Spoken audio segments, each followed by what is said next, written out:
À présent, me voilà en compagnie d'Émile Roy que je joins à l'instant au téléphone. Bonjour Émile.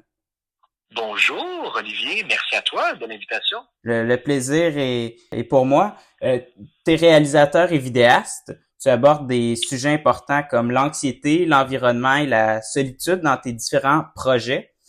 Sur tes réseaux sociaux, tes vidéos ont su mobiliser au total 20 millions de personnes. Récemment, tu as réalisé avec des collaborateurs l'exposition immersive Oasis qui est actuellement présentée au Palais des Congrès de Montréal. Tu es très sollicité. D'ailleurs, tu viens de faire un documentaire sur l'Amazonie. Ce qui demeure dans ton travail, c'est ton intérêt pour les questions sociales. Émile, d'où ça devient cet intérêt des questions sociales? Hmm, Bonne question et merci de la présentation. Je crois que depuis tout petit, j'ai euh, j'ai une grande curiosité et une grande sensibilité. Donc, je suis très curieux parce que j'aime me lever le matin et faire de la lecture, apprendre sur X ou Y sujet important, m'informer sur tel enjeu du monde et j'ai cette grande curiosité puis je pense que je m'entoure de gens aussi qui sont très curieux. C'est une qualité qui nous permet d'entrer en contact avec le monde, qui est très important et qu'il faut garder, je pense, même quand on rentre dans le monde adulte. Il faut Oui, rester très curieux, je pense, avoir envie d'apprendre. Et la sensibilité je pense, d'écouter les histoires des autres. Tu sais, oui, j'aime recevoir les émotions qui me viennent des autres. Tu sais, là, j'ai fait cet automne un projet sur la solitude. Là, j'allais à la rencontre d'une quinzaine de personnes qui s'ouvraient vraiment avec vulnérabilité, avec sincérité sur leur expérience de la solitude. Et ça, c'est parce que je pense qu'on vivait un moment et qu'on vit encore un moment sociétal où beaucoup de gens se sentent seuls ou distants des autres pour mille et une raisons et la même sensibilité qui aujourd'hui, là, dans les mm, prochaines semaines, je vais faire un projet sur l'amour. Et là, je vais encore une fois aller rencontrer beaucoup de gens qui vont s'ouvrir sur les relations amoureuses, sur le dating, le célibat et tout ça. Et je pense, en fait, c'est de développer des antennes, j'appelle ça un peu comme des antennes pour recevoir les sujets qui sont viscéralement qui sont importants et qui touchent viscéralement les gens autour de moi, oui. qui sont émotionnels, voilà. Mm.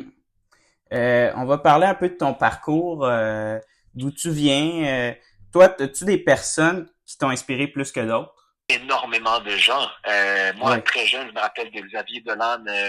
J'avais 16, 17 ans, puis je voyais Xavier Dolan briller autour du monde à Cannes avec son film Mommy ou juste la fin du monde. Et pour moi, ça a été c'est encore aujourd'hui une immense inspiration, Xavier Dolan et son cinéma que je trouve qui touche avec beaucoup de vérité une part émotionnelle du Québec et des familles au Québec, des Mm, relations mère-fils aussi. Il est très, très... pour moi, il y a cette sensibilité-là aussi qu'il a réussi à faire avec son cinéma. Il m'a beaucoup inspiré. Un autre en cinéma qui m'a beaucoup inspiré, c'est Denis Villeneuve aujourd'hui. oui. Lui-même représente le Québec à travers le monde. C'est tellement, tellement beau à voir. Tu sais, moi, je suis fan fini de son travail, de Dune, de Arrival, de Prisoners. Je trouve qu'il réussit. Lui, c'est le grandiose des images et des histoires. C'est les grandes légendes. C'est les grandes mythologies humaines qu'il réussit à raconter en cinéma. Puis lui, il vient de Montréal. Puis ça, c'est magnifique de voir ça. Tu sais. Mm, Donc, il m'inspire beaucoup. Puis après ça aussi, sur YouTube, sur Internet, il y a plein de gens qui m'inspirent. Tu sais, plus jeune, un gars comme Casey Neistat, je sais pas si tu connais Casey Neistat, non. YouTuber américain qui lui faisait un vlog à tous les jours, une vidéo à tous les jours de sa vie, très bien filmé, très bien monté, où il racontait toujours de nouvelles histoires. Des gens en France comme Hugo Décrypte ou Gaspard G Ouais. qui parlent d'actualité et qui font super bien, de manière pertinente et poignante, qui rejoignent des centaines de milliers de personnes. Donc, j'ai mille et une personnes qui m'inspirent. Et dans plusieurs formes d'art aussi, même en Mm, littérature ou en philosophie mm, ou en musique. Je pense je suis inspiré par beaucoup, beaucoup, beaucoup de gens. mm. et t'inspires aussi des jeunes, toi aussi, moi y compris. Euh, Ben, merci, ça me touche. de rien. T'es le fils de Patrice Roy. Te sentais-tu un peu comme le fils de quelqu'un d'autre? Si tu comprends ce que je veux dire? Oui, oui, oui. Ben, tu Ouais. sais, aujourd'hui, je le vois vraiment comme un aspect hyper positif. Puis mon père, c'est une autre Mm, personne qui m'inspire beaucoup. Je le vois, tu sais, je le vois à tous les jours aux nouvelles à Radio-Canada. Puis je le vois, je l'ai vu toute ma vie, hyper travaillant, hyper rigoureux pour raconter des histoires au monde, pour raconter les nouvelles, l'actualité au grand public au Québec. Puis je l'ai vu tellement travailler fort toute ma vie. Ça m'a beaucoup inspiré, tu sais. Puis encore aujourd'hui, il m'inspire beaucoup mon père, tu sais. Après, quand tu es très jeune et que tu commences, moi, quand j'avais 16-17 ans et je commençais, il y a une petite partie de moi au début qui voulait un peu faire mon propre chemin. Encore aujourd'hui, je mm, veux faire mon propre chemin, tu sais. Fait que, j'essaie de rejoindre peut-être un public différent ou de faire les choses à ma manière, différemment, sur des nouvelles plateformes aussi, tu sais, sur les nouveaux médias, sur Internet et tout ça. mm, Euh, donc, tu sais, j'essaie de faire mon propre chemin tout en étant très inspiré par lui, puis en continuant de suivre son travail. Puis, je pense que c'est beau de voir on a un peu la même envie, lui et moi, de regarder le monde qui nous entoure puis de raconter des histoires, mais on le fait un peu chacun à notre manière. Là, tu sais. mm. C'est important. Euh, Ouais. T'es créateur de contenu. Qu'est-ce que tu répondrais à tous ceux qui considèrent pas le métier de créateur de contenu comme pas un vrai métier? Ben, tu sais, c'est parce que dans le créateur c'est parce que les termes sont pas clairs, tu Ouais, sais. Influenceur, créateur de contenu, ces mots-là, YouTuber, tout ça, c'est des mots, moi, j'aime pas vraiment, mettons le mot influenceur, je le déteste. Bon. ouais. Mais créateur de contenu, à la limite, j'aime quand même. Mais moi, j'aimerais vraiment plus qu'on appelle les gens par ce qu'ils font, par l'activité qu'ils font. Puis tu Mm, sais, influencer, c'est pas une activité en se levant le matin. Personne se lève oui, le matin et influence. C'est pas une activité. Il y a des gens qui font des vidéos drôles, humoristiques. Il y a des gens qui font plus des vidéos sérieuses, dramatiques. Il y a des gens qui font des vidéos d'actualité. Il y a des gens qui font des courts-métrages plus en fiction.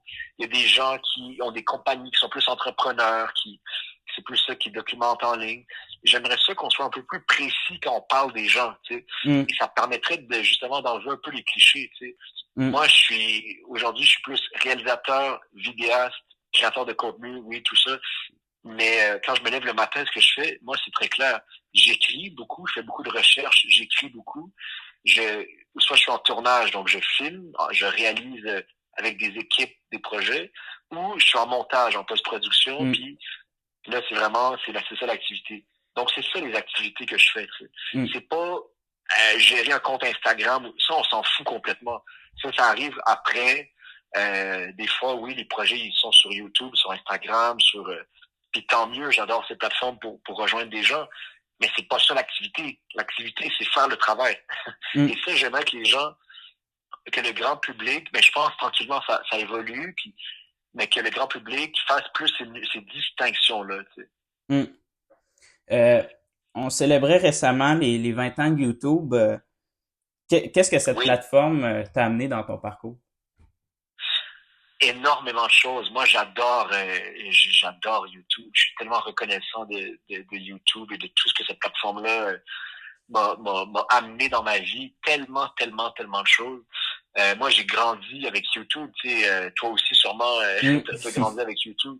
Tu sais, on est de cette génération-là où, moi, à l'adolescence, je suivais des gens comme Thomas Gauthier, tu sais, comme Casey Neistat que j'ai mentionné, comme Élie Pilon, comme Lisanne Nadeau, comme plein d'autres aussi en France, tu sais, des Squeezie et McFly et Carlito et beaucoup plus, c'est le studio Bagel, des gens qui faisaient de la fiction. Euh, puis moi, YouTube, au début, très vite dans ma vie, ça m'a donné cette idée que qu'on peut se permettre de rêver. Tu sais. On peut se permettre de faire des films, de raconter, de faire des vidéos, de faire des courts-métrages sans nécessairement attendre le feu vert des grandes institutions traditionnelles, des grandes structures traditionnelles, et donc attendre 10 ans. Tu sais. On peut commencer dès maintenant à créer. Puis puis YouTube aussi, c'est très démocratique. Oui, n'importe qui, toi, moi, notre mère, notre père, notre tante, notre oncle, notre petite sœur, notre voisin, n'importe qui, t'as une connexion Internet, tu peux raconter, tu peux faire des vidéos, faire des films. Et ça, c'est quand même extraordinaire.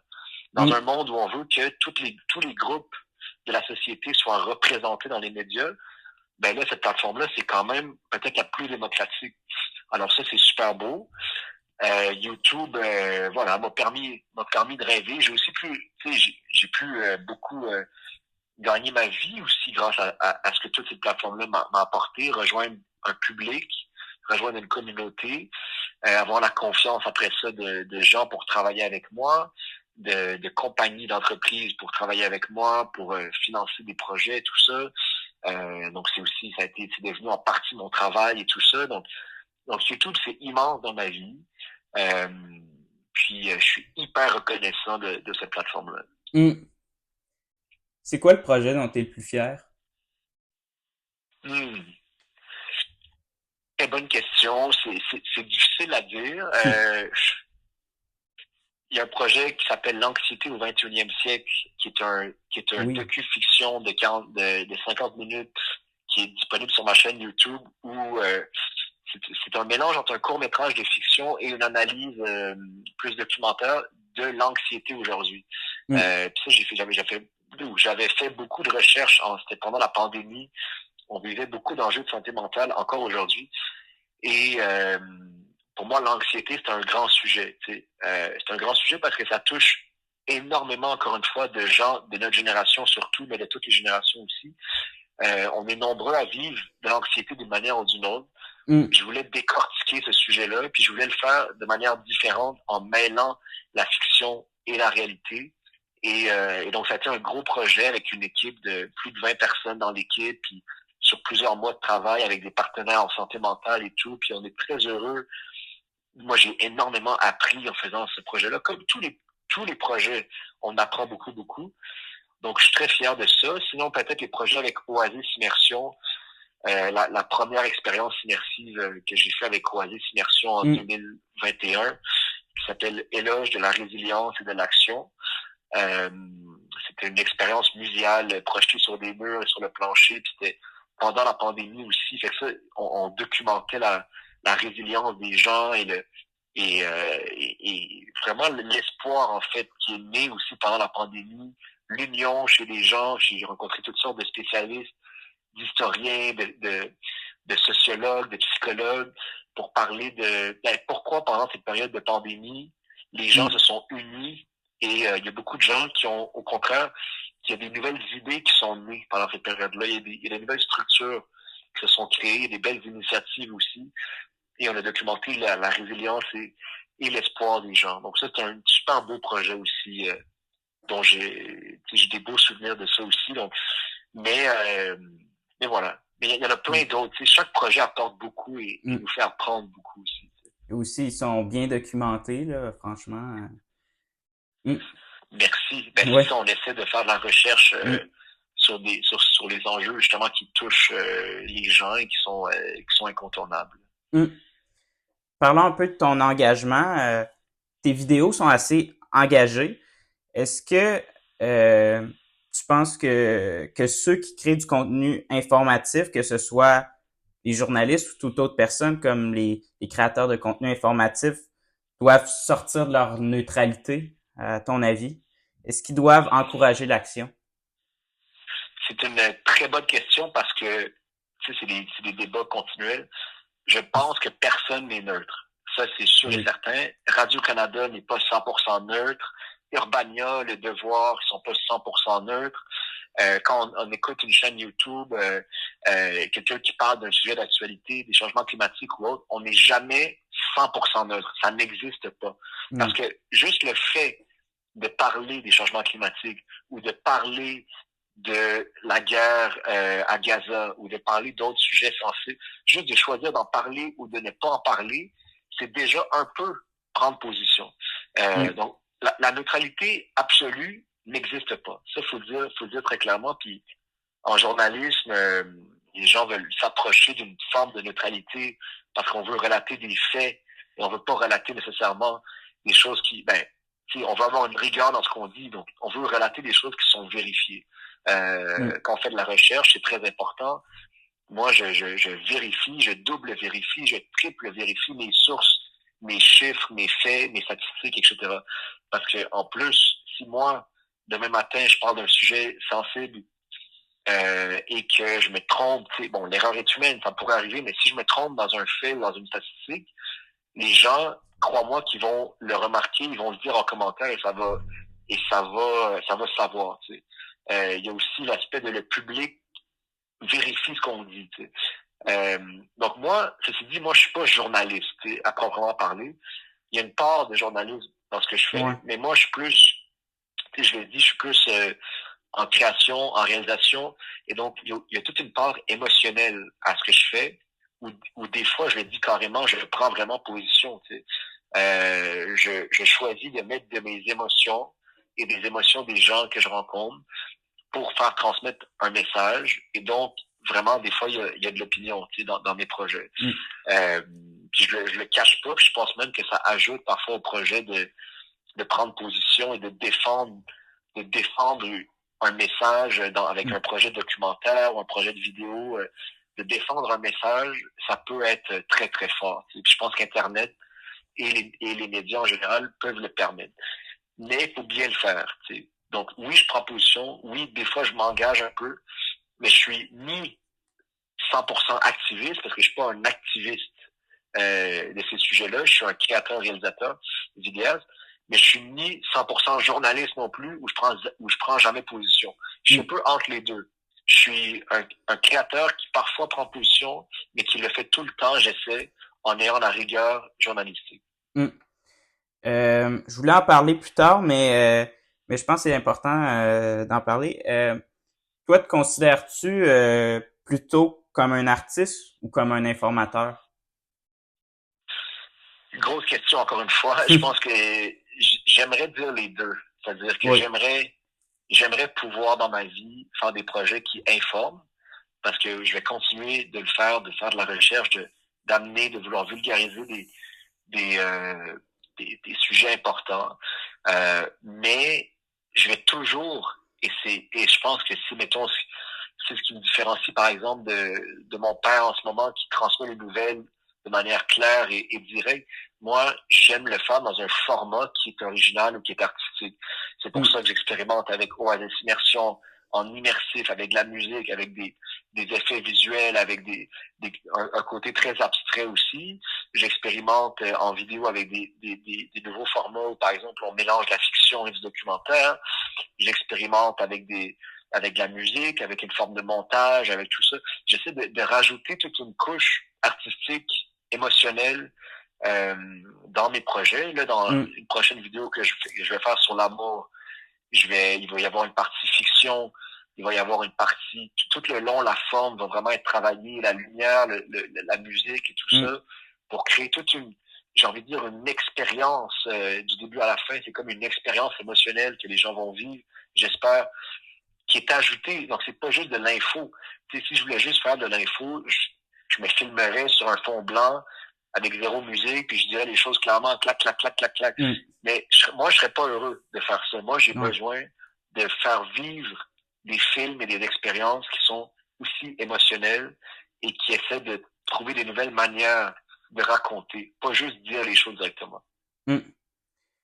Revenons un peu à ton engagement. Selon toi, c'est quoi les enjeux sociétaux contre lesquels il faut le plus agir pour notre génération présentement? Je sais que tu parles beaucoup d'environnement et de santé mentale. Ouais. Immense sujet, encore une fois, que tu poses. Il y en a beaucoup. Ben, il y en a beaucoup. Il y en a quelques-uns. Puis juste un petit préambule, comme c'est impossible d'être activiste et 100% informé sur tous les sujets. Tu sais, je dis ça parce qu'on est à une époque où les informations voyagent très vite et il y a parfois une pression de savoir tout ce qui se passe dans le monde d'être au courant de tout et de s'engager, de prendre position sur tout. Et ça, je suis pas du tout de cet avis-là. Je pense que c'est impossible de tout savoir, de tout suivre. Et je pense que ça vient avec un immense poids sur les épaules, notamment des plus jeunes qui grandissent et qui arrivent dans un monde. Puis on leur dit, vous devez vous informer sur tout et vous devez être activiste et engagé sur tout. C'est impossible. C'est beaucoup trop de poids à mettre sur les épaules des gens. Donc oui, il y a beaucoup d'enjeux qu'on va devoir affronter en tant que génération, mais pas tous ces enjeux-là. C'est pas tout le monde qui doit tout savoir sur tous ces enjeux-là. Bon, ça c'est très préambule. Maintenant, sur les enjeux, oui, les quelques principaux que je vois, moi. Un, les changements climatiques. C'est peut-être le gros enjeu du siècle. On doit freiner et renverser l'urgence climatique, le dérèglement du climat. C'est un processus qui est enclenché depuis 150 ans.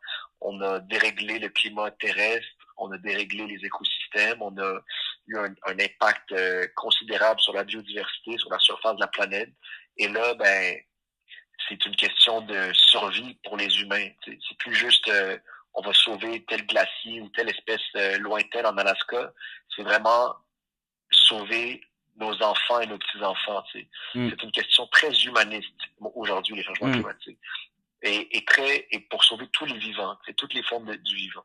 Donc, on doit agir beaucoup plus vite pour faire une transition complète environnementale où l'énergie, on va la chercher différemment. C'est une énergie qui est renouvelable. Les transports doivent être pensés différemment. L'agriculture et les industries doivent être pensées différemment. L'urbanisme et les villes doivent être pensés différemment, etc., etc. Tous les domaines de la vie doivent être pensés différemment, doivent faire cette transition-là environnementale. Ça, c'est le gros défi de notre époque, de notre siècle, je pense. Et moi, je veux continuer de le documenter aussi des gens et des organismes autour du monde qui abandonnent pas du tout et qui mettent les bouchées doubles pour qu'on se sorte de cet enjeu, pour qu'on se sorte de cette crise-là environnementale. Donc, deux, moi, ce que je vois en ce moment au niveau politique, c'est que pour mille et une raisons, les extrêmes politiques et notamment l'extrême droite et tous les mouvements qui se rapprochent de l'extrême droite autour du monde prennent du terrain en ce moment, prennent de la puissance. Et ça, c'est expliqué par mille raisons. Là, on va pas faire tout ça aujourd'hui, mais c'est beaucoup l'inflation, c'est beaucoup l'insécurité autour du monde, l'immigration, etc. Il y a mille et une causes. Les gens sont insécures et ont peur et se tournent de plus en plus vers l'extrême droite. Et ça, je le vois, on l'a vu aux États-Unis, on le voit en Allemagne, on le voit partout en France. C'est un enjeu immense politique. Ça va être d'essayer de suivre ça et de répondre aux craintes des gens autour du monde qui se tournent parfois vers des solutions politiques qui sont peut-être pas les bonnes ou qui sont peut-être même dangereuses pour beaucoup de gens. Ça, c'est un immense enjeu. Et je dirais parce que dans l'enjeu 2, j'inclus là, je vais pas faire un tour exhaustif de tous les enjeux, mais j'inclus les enjeux de guerre en ce moment, là, Ukraine et Gaza. Et pour moi, c'est tout ça est nourri de ces courants politiques autour du monde de domination. Et donc, ces guerres sont les guerres qui sont en ce moment autour du monde. Puis il n'y en a pas juste à Gaza, en Ukraine. Il y en a au Congo, en Afrique en ce moment, une guerre terrible. Et il y en a dans plusieurs autres endroits du monde. Il va y avoir socialement, ça va être des enjeux aussi. Et, dernièrement, je dirais, tout ce qui est technologique et l'intelligence artificielle, c'est un autre gros défi de notre époque.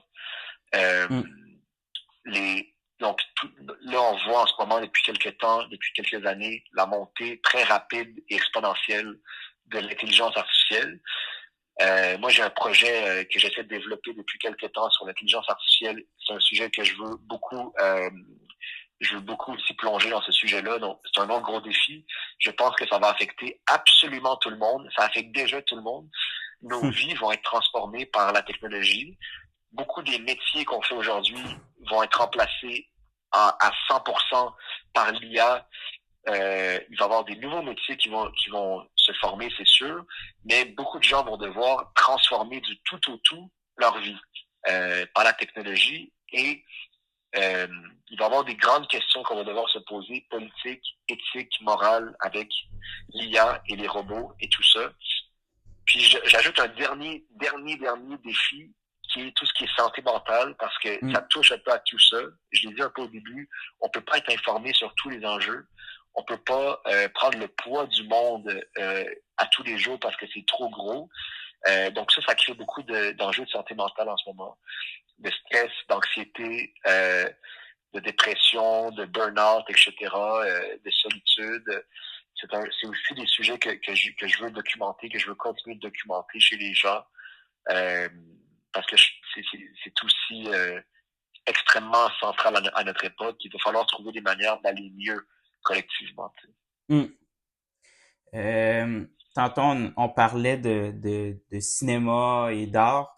J'aimerais qu'on revienne là-dessus un peu. Pourquoi tu as décidé de faire des films? Pourquoi ce format? Parce que c'est la meilleure chose au monde. Non, parce que moi, quand j'avais 9-10 ans, un après-midi, ma cousine Camille et ma soeur Gabrielle, on était dans un parc et ma cousine était un peu plus vieille, elle avait une caméra Mm. photo, mais qui prenait aussi des vidéos, une petite caméra un peu DSLR, et elle s'est mise à nous filmer, ma soeur et moi. Et j'ai compris à ce moment-là que les gens de la vie active pouvaient filmer. Je pensais que ça existait seulement à Hollywood, le cinéma et la vidéo. Et je sais, il y a eu un déclic cet après-midi-là. On s'est mis à filmer. On a fait un genre de mini court-métrage à 9-10 ans qu'on a montré à notre famille le soir au souper de famille. Et cet après-midi-là, ma vie a changé. Et j'en suis encore reconnaissant aujourd'hui parce que c'était un peu tout ce que j'aimais réuni dans une activité. Mm. J'aime l'imagination depuis que je suis petit, imaginer des histoires, me raconter des histoires. J'aime la curiosité d'aller pour écrire un scénario. Il faut faire de la recherche, il faut s'intéresser à des gens, à des sujets, etc. J'aime j'aime l'image. Tu sais, j'ai une sensibilité pour la photo, pour tout ce qui est esthétique, image. J'aime la musique beaucoup depuis que je suis petit aussi. Donc là, c'est aussi très sonore et musical quand tu fais un film. Tu sais, il y a un rythme qui est très important. Et ben, j'aime aussi la technologie, puis le montage, puis l'idée d'utiliser les outils qu'on a, nos ordinateurs et tout, pour mieux raconter encore. C'est Mm. un peu un mélange de plein de choses que j'aimais. C'est faire un film, tout simplement. Donc, c'est la meilleure chose au monde. Mm. Tu disais que t'aimes raconter des histoires. La littérature occupe une place importante dans tes vidéos et dans tes projets. Et là, il y a le littéraire en moi qui parle. Euh, Ben oui. oui. Tu cites beaucoup Albert Camus, entre autres, là, un auteur qui parle de révolte et d'action. C'est des thèmes qui reviennent souvent dans tes projets. Est-ce que tu penses qu'on doit donner un aspect narratif à l'information? Est-ce que tu penses qu'on doit accorder une plus grande place à la littérature dans le débat public? Très bonne question. J'aimerais dire que oui. Moi, la littérature, c'est peut-être ce qui me nourrit le plus.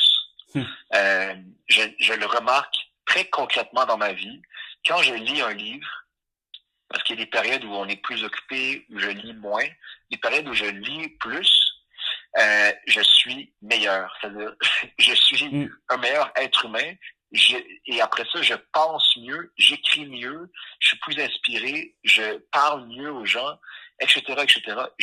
La littérature, c'est une source inépuisable de richesse et de sagesse et de réflexion et d'émotion sur notre monde. Parce que le processus d'écrire un livre, c'est tellement long et difficile que quand tu Mm. lis un chef-d'œuvre, quand tu lis un grand livre, ben c'est c'est certain que c'est des années de réflexion et et d'intelligence et de sensibilité sur le monde d'une personne qui a été injectée dans un roman, dans un essai, dans quelques centaines de pages. Donc c'est comme un concentré de la beauté, de l'intelligence des êtres humains, un livre. Et donc, quand je lis un livre, moi, je suis une meilleure personne. Et donc, oui, la littérature devrait prendre une place plus grande dans la vie. Moi, je recommande beaucoup de livres à beaucoup de gens. Les gens me parlent beaucoup de lecture parce que j'ai fait des vidéos de lecture et j'aime beaucoup ça. Puis euh, j'aimerais aussi trouver des manières avec le temps d'incorporer des grands livres dans des projets. Je sais pas exactement encore comment, mais ne serait-ce qu'en citant, dans mes vidéos, dans la recherche, je cite des livres, des auteurs, donc de les intégrer dans la recherche et tout ça, mais de trouver des manières d'intégrer les romans et la lecture et la littérature dans des projets, je trouve que c'est très, très important. Ouais. Hmm. Euh, Si on parle du pouvoir de l'art en général, pas juste la littérature ou le cinéma, qu'est-ce que tu Mm-hmm. penses? Quel est le pouvoir de l'art face aux enjeux sociétaux? Qu'est-ce que ça représente pour toi? L'art, c'est peut-être la plus belle chose au monde. Et Mm, je dis ça en tant que consommateur d'art, en tant que citoyen, comme toi, comme tous les gens qu'on croise. L'art ajoute toute une couche de couleur et de magie à la vie. Euh, la musique, par exemple, moi je suis un grand fan et la musique m'accompagne beaucoup et j'ai beaucoup d'admiration pour les musiciens, pour les artistes en musique. Euh, si j'avais eu le talent, moi j'aurais voulu peut-être être compositeur de musique, artiste musical, parce que mm, je trouve que c'est le plus bel art, parce que la musique accompagne la vraie vie. Des fois, on peut écouter une mm, chanson avec nos amis dans une auto, dans un road trip, ça accompagne un vrai moment. On entend une musique quand on peut, un premier baiser avec quelqu'un, il peut avoir de la musique, ça accompagne des vrais moments de vie et ça nous marque. Donc, pour moi, la musique, c'est tellement, tellement important. Ça ajoute tellement à la vie. Même chose avec la littérature, même chose avec le cinéma qui nous fait rêver, qui nous fait vibrer, frissonner, pleurer. Euh, Même chose avec la vidéo. Tu sais, en général, moi, je suis un grand fan de mm, vidéos sous toutes ses formes. La vidéo sur YouTube, comme on disait, qui accompagne la vie, qui ajoute à la vie, qui développe, je pense, l'empathie. On voit des quotidiens de personnes autour du monde. On a envie de les comprendre un peu plus, peut-être de voyager après, puis d'aller vers les gens plus. C'est tellement important d'aller vers les gens, mm, d'aller rencontrer des gens en général dans la vie. Et l'art, c'est quelqu'un qui s'ouvre à toi. C'est des artistes qui font un film qui s'ouvre à toi pendant 2 heures. Un roman, c'est un artiste qui s'ouvre à toi pendant 300 pages. La, la musique, c'est des artistes qui s'ouvrent à toi pendant 3 minutes. Bon, c'est quand même extraordinaire. C'est des ponts entre les gens. Ça magnifie, ça amplifie la vie. Et qu'est-ce qu'on ferait sans ça? Je sais pas. mm. Euh, Parlons un peu de ton rapport aux médias.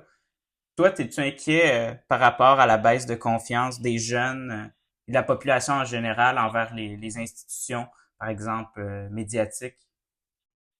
Oui, oui, parce que et on le voit Mm, notamment sur Instagram et Facebook, parce que les médias sont bloqués. Encore, les médias d'information sont bloqués. Donc, la mm, presse, le devoir, etc., sont bloqués. Et ça, les gens peuvent peut-être l'oublier. Et les jeunes, notamment, peuvent l'oublier. Ce qui fait en sorte mm, que le seul contenu, on va dire, informatif canadien qu'on voit sur Instagram et sur Facebook en ce moment, ben, c'est du contenu, comme on disait plus tôt, qui va être très activiste. Parce que c'est du contenu d'individus, comme moi, mm, comme toi, qui arrivent avec leur opinion, leurs failles, puis qui n'ont pas une équipe derrière eux de 60 journalistes et rédacteurs et vérificateurs. Tu sais. Donc, c'est très important dans une démocratie d'avoir des institutions qui, le plus possible, offrent des nouvelles de l'actualité qui est hyper vérifiée, hyper rigoureuse et qui est vraie. C'est la vérité. Et là, on entre dans un monde, ça m'inquiète beaucoup, et avec l'intelligence artificielle encore plus, mm. on entre dans un monde où la vérité peut être manipulée. Ce qu'on Ouais. consomme sur les réseaux sociaux, ben, ça peut être pas vrai du tout, en fait. Ça peut être complètement créé de toutes pièces Mm, et quand même très populaire. Et même, on le voit chez des politiciens comme Trump qui pour eux, la vérité, c'est secondaire. Tu sais. Hmm. Pour Trump, le plus important, c'est l'émotion. Rejoindre les gens émotionnellement. La vérité, c'est secondaire. Et on l'a vu plein de fois dans ses discours où il mentait littéralement, mais les gens l'acceptent ou ça rend même pas compte parce que c'est le message émotionnel qui passe avant tout. Et sur les réseaux sociaux, c'est un peu ça. En ce moment, quand les gens parlent de sujets super sensibles comme la guerre à Gaza ou en Ukraine, ben, l'émotion l'emporte sur la vérité. Et la vérité, elle, comme en plus les institutions au Canada Hmm. sont bloquées, la vérité devient très secondaire. Et ça m'inquiète beaucoup. Hmm. Et ça va m'inquiéter de plus en plus parce que l'IA va arriver là-dedans et il va inonder les réseaux et les médias de contenu généré et ça va être très complexe. Il va falloir s'armer de jugement. Il va falloir être prêt à suivre ça avec beaucoup d'attention parce que dans une démocratie, l'information, c'est excessivement important. Tu sais. Hmm. Question à part, j'étais curieux. Toi, est-ce que tu considères te lancer en politique peut-être à un moment donné? Alors, pour l'instant, non. Parce que des fois, les gens me disent ça, mais je dis non parce que je préfère faire des films, Hmm. faire des vidéos. Le côté artistique, le côté créatif est tellement important pour moi. Et je pense qu'il y a une forme de politique là-dedans. Aussi, quand j'ai fait un Hmm. documentaire sur les changements climatiques en Amazonie, qui va quand même être assez engagé puis qui va prendre position à plusieurs moments, ben c'est clairement politique. Il y a une part de politique là-dedans. Puis ça, c'est vrai. La politique m'intéresse beaucoup à ce niveau-là. Je m'intéresse, j'ai envie de décortiquer les sujets politiques et mes projets vont avoir souvent une part politique en eux.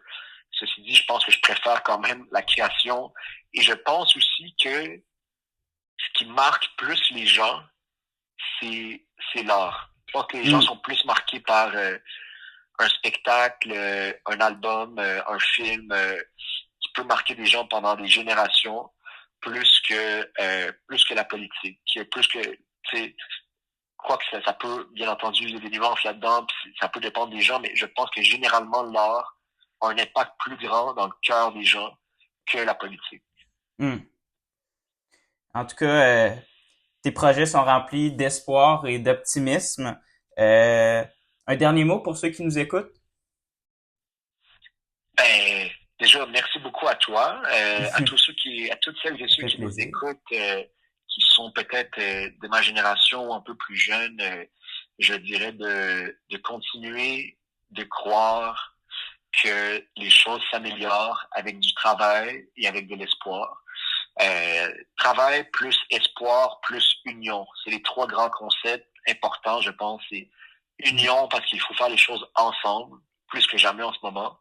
Faut Hmm. pas s'éloigner les uns des autres. On vit dans une époque où il y a beaucoup de solitude, où il y a beaucoup de distance, où les réseaux sociaux peuvent nous donner une impression fausse d'être proches les uns des autres, alors qu'en réalité, on s'éloigne. Donc, se rapprocher des autres, donc ensemble, union. Deux, l'espoir, ça demande un effort dans le monde d'aujourd'hui de garder espoir, de pas tomber dans le cynisme ou dans le désespoir. Je pense qu'il faut quotidiennement refaire l'effort de, de garder espoir. C'est Hmm. tellement important. Et finalement, le travail, parce que il va falloir travailler fort, c'est sûr, euh, pour affronter tous les défis qu'on a mentionnés. Mais il y a quelque chose de beau dans la rigueur et dans le travail. Et je pense qu'on va réussir. On va le faire. Ben, merci beaucoup, Émile. Tu as seulement 26 ans et tu as déjà réalisé beaucoup de choses. Tu es encore rempli d'ambition. Continue sur ta belle lancée. Bon succès pour la suite. Au plaisir. Ben, un grand merci à toi. C'est moi qui te remercie et je te souhaite bonne chance avec ton nouveau média. Merci.